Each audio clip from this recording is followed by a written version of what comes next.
And so, like all good consultants, I've taken the liberty to change the title in between providing it to IMARC and deciding what I was actually going to present about.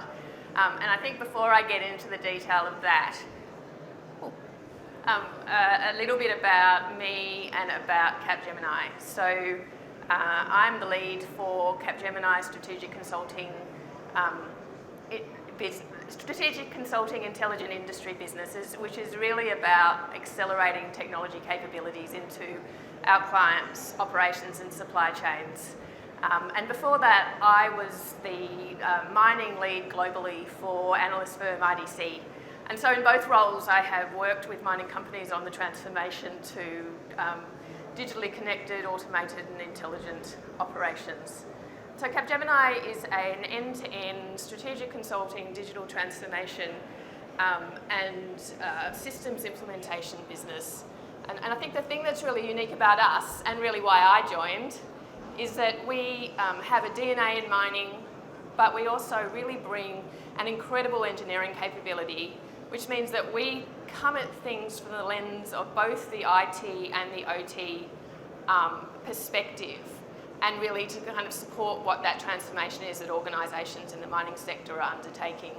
And for many of you that have been around for a little while, if you've come across and worked with Empired and Capgemini have now come together for a much bigger force within the mining sector and actually within Australia, which is really exciting for us. So we come at all these things, particularly from the perspective of innovation, sustainability, and digital capabilities, which is really about delivering into what's that future that our clients are seeking to achieve, and what's the purpose that the organisations are really seeking to undertake. So in the next 20 minutes or so, I'm going to talk about one of the single most important technology shifts that will be impacting what the outcomes are within intelligent and automated operations that mining companies can achieve.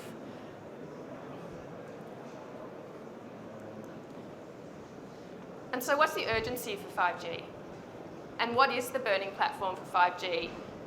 5G really truly brings awe-inspiring capabilities to what mining companies can achieve, not only within the interconnected, intelligent, automated operations, but also in the context of the enterprise operating as a whole.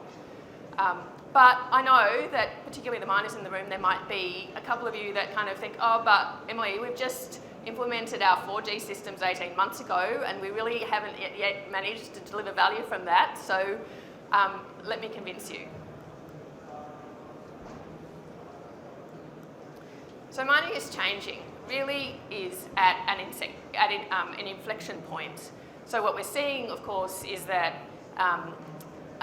the energy transition, which is truly accelerating now and layering over the top of the shift to sustainability that was already taking place over the last few years within mining companies, is really now starting to drive changes in business models. The materials that are required physically for the infrastructure of the energy transition, for the electric vehicles, for the wind farms, for the solar panels, are incredibly commodity intensive. I don't know how many conversations just while being here I've been in that are about how commodity intensive they are and how that priority also has shifted so quickly. You know, the requirement for copper, graphite, lithium, all of those metals. And so what we're really seeing now is a fundamental shift. And at the same time, we've had this shift to value chain integration for some time within mining operations. But what we're going to see with those green metals is that value chain integration gets even more complex as the complex manufacturing requirements of lithium and of graphite really drive a far greater focus into things like quality management and marketplaces and trading, really shifting what the focus and capabilities within mining operations need to be. So if we look at, the last 5 or 10 years, what we've seen is that mining companies have moved through this transition to creating digital-enabled operations through digitisation, and then monitoring, and then intelligence. And that shift I've represented here linearly, but that's a gross oversimplification. And over that time, in the last 10 years, what we've seen is an enormous amount of technology investment. So across all the things on this slide, so descriptive analytics, platforms in cloud, industrial Internet of Things, automation, predictive analytics, AI, all these investments are being made. But typically, most companies that I've engaged with around these areas, there's amazing innovation, but it's very point solution. It's like islands of innovation that's still not well connected at a system level, it's still not well connected at processes on an end-to-end basis. And so, you know, all of these technology capabilities are being built on top of each other. And then we see, you know, fundamentally at the core of this transformation is the requirement for contextual data data contextual to processes in order that you can really drive the improvement of decision making. And the core capability that's been built, or capability to do that, is really the centralised operating centre. So we saw analytics capability, analytics centres first of all, and then remote operating centres really built around advanced integrated planning. And we're now starting to move into a future state of that centralised operating centre, which is about, you know, unmanned mining, about being really a beating heart or a nerve centre of an integrated enterprise, enabling the business to have resilience, to have integration into markets, really enabling that value chain integration I was speaking about. And so as we kind of move across this slide from left to right, what we see is that actually the requirement for intelligence, data intensity, and the capacity to consume data increases astronomically. So in IDC's most recent survey of mining companies globally, which was conducted in May this year, they looked at, okay, so what are some of the current situation that mining companies are in these areas? So 87% of miners intend to invest in wireless technology, wireless connectivity rather. 87% of miners globally will invest in automation. 69% of miners investing in wireless plan to invest in 5G. And in underground mining, where the application of 5G is most complicated, the focus areas that are really about delivering value are around personal proximity, locating tools, and remote controlled equipment. So really fundamentally, to achieve what we're sort of conceptually talking about on this diagram, you know, that advanced connectivity system is the baseline for being able to do all these things at once. And so 5G is that advanced connectivity capability, and really it's a standard and an evolution from what we've seen from a 3G and 4G perspective. And so on the right-hand side of this slide, we can see all the kind of capabilities that 5G enables. And I'll talk about those in a more applied basis shortly. But really fundamentally, 5G is itself on a roadmap. And so all of these capabilities around improved throughput and the capacity to have far greater device density, the capacity for low latency and particularly reliable low latency, the capacity for splicing, all of that, all of the things that you see listed there are not available now, but they will be in 18 months. And so there is a kind of a massive shift in the potential that an integrated and intelligence operation with that advanced control centre at its core can really deliver to mining companies, kind of really ultimately delivering on that promise. So that same IDC research, what does that say about where mining companies are and how we're thinking about it? And really fundamentally, 5G is really about being able to scale automation intelligence. It's about the number of things you can do at once and how it can be autonomously and dynamically managed as a network across the business. So you can see here there are the different sorts of equipment that are currently automated by mining companies. The darker blue is now, and the lighter blue is in 18 months. And so really it tells you that there is a strong intent for continued automation, which I think we know, but it also tells you that only 10% of mining companies globally have really no intention to automate. So this is really an accelerating requirement in the business as it is. So on the left-hand side of this slide, we have the use cases for 5G at a simplified level, applying into mining operations. And I think, again, my expectation is that many people who have, been spoken to about 5G before would say, all right, but really, most of those use cases there I can kind of already do. I can either kind of already do with my 4G networks, or I can kind of already do with Wi-Fi. So what I wanted to speak much more about than that is what are the things about 5G that are really fundamentally enabling for a step change in what the capabilities are that mining companies seek to have in place. And so there are three sort of components of 5G. One is enhanced mobile broadband, and that's really all about improved bandwidth and throughput, but then also about ubiquity across across the mobility. So, I think anyone who's experienced managing Wi-Fi trailers around the active face of a mine will know that the capacity to have like a single mobility network that serves all the purposes of the enterprise and all the different parts of the mine where mobile connectivity is required is a massive step forward. Ultra low latency, and particularly, as I said, the importance about the ultra low latency capability is that it can be defined by the required quality of service, and because you can mix that with splicing, what that means is that you can predict what the latency will be for different equipment requirements or different data flows. And that is a massive change, because what that means is that you can manage business critical data flows in a completely different way to other data flows. You can also prioritise particular data flows across the operation.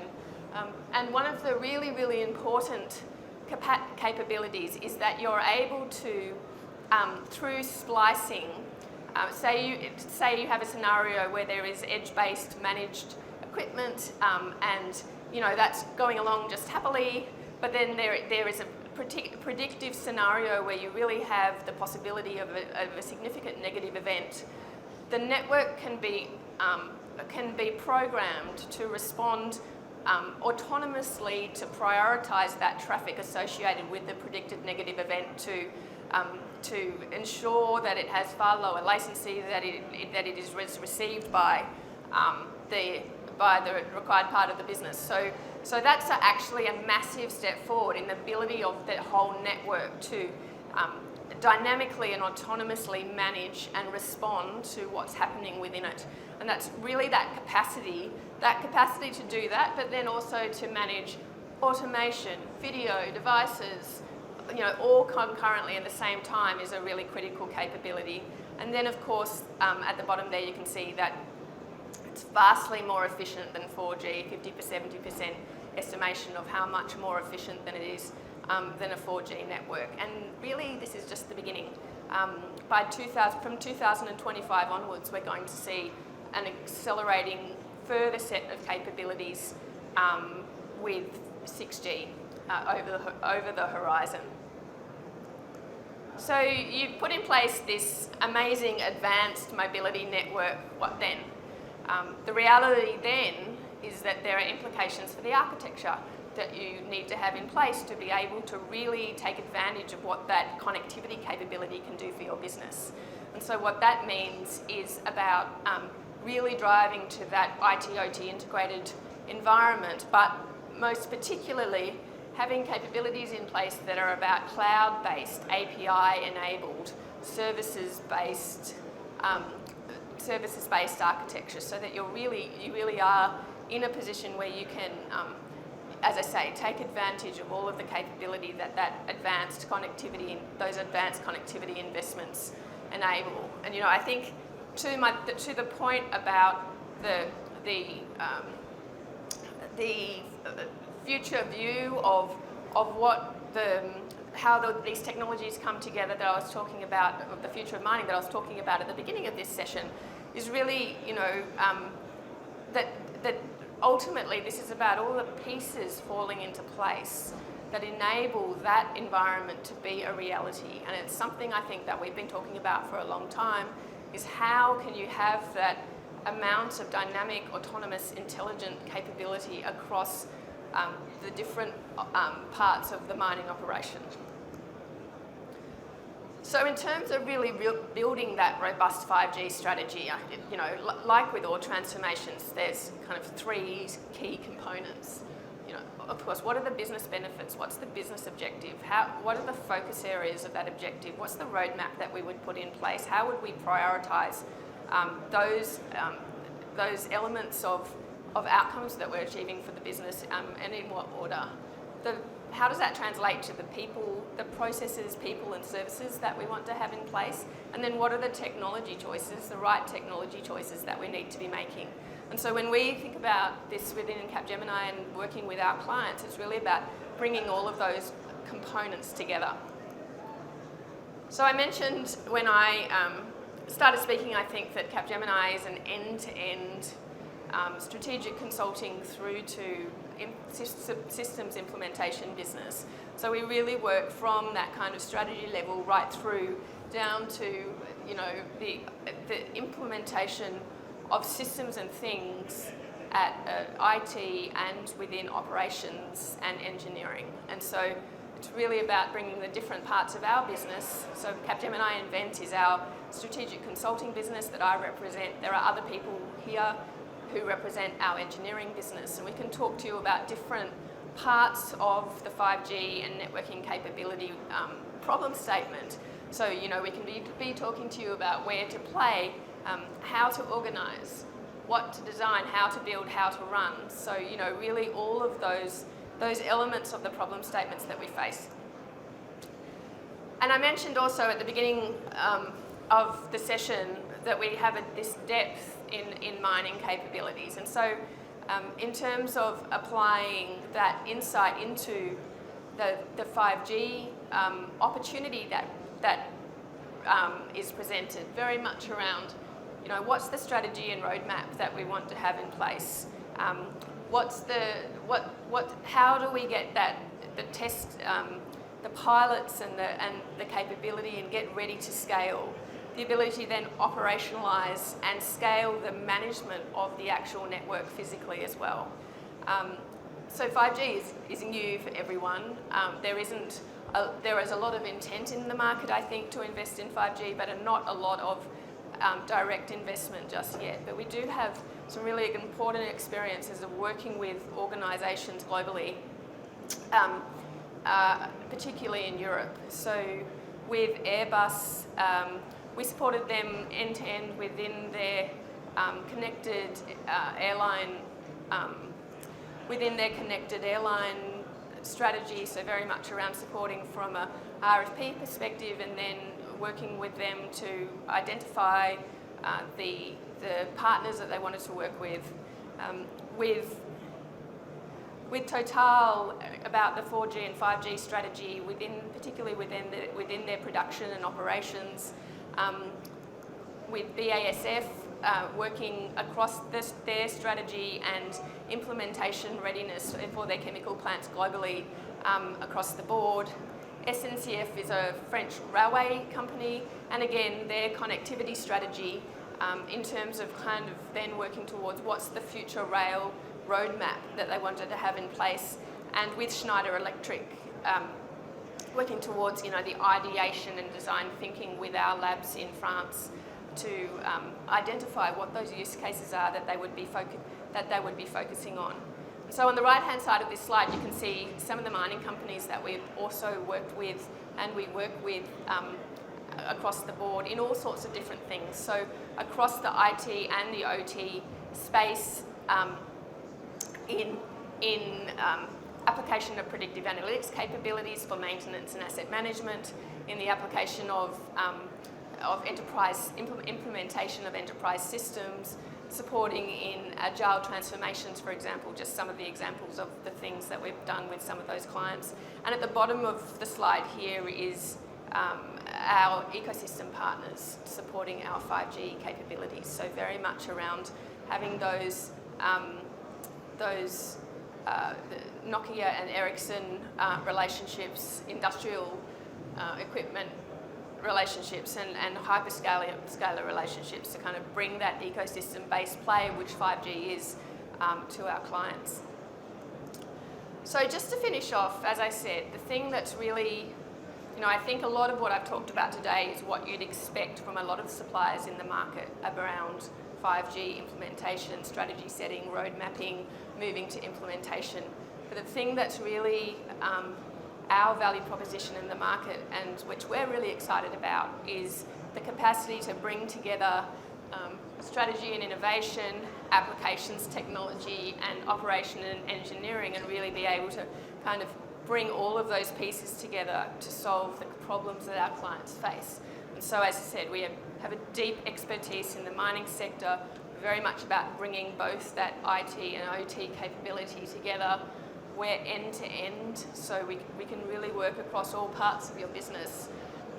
We have experience of supporting 5G implementation, strategy and implementations, but particularly with complex manufacturing, which will start to be some of the focus that mining companies need to have. And I think this last one around being practical and pragmatic, one of the really, the things that we at Capgemini take a lot of pride in is having that really pragmatic approach where we're seeking to really work with our clients to solve their problems, and as I said, to build that future and to do that with the purpose that our clients have. So please come around and have a chat to us, ask us any questions that you might have. Just to introduce the members of our team, so we've got Stuart Strickland, who's the lead of our resources business and the lead of our Western Australian business. Barbara Ann Benstead is the lead of our Invent strategic consulting business for energy and resources. Bruno Casadino is the lead of our engineering business and is here to have a chat about any of these things as well. And I'm the lead for Intelligent Industry, which is our operations and supply chain strategic consulting business. And if you like gelato, there is a beautiful gelato stand which you will enjoy. I would recommend the coconut and raspberry mix.